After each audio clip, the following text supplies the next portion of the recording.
அனுபவிச்சுட்டு இருக்கலாம்,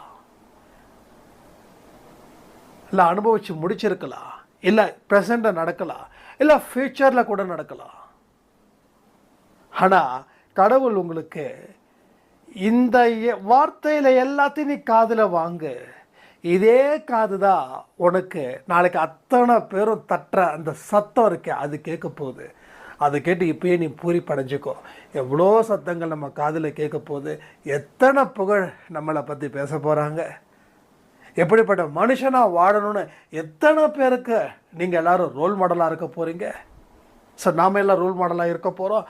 ஒரு மனுஷனும் இந்த மாதிரியான விஷயத்தை மனசில் வச்சுக்கிட்டு மாற்றத்தை எதிர்நோக்குங்க, எதிர்த்து போராடுங்க, மன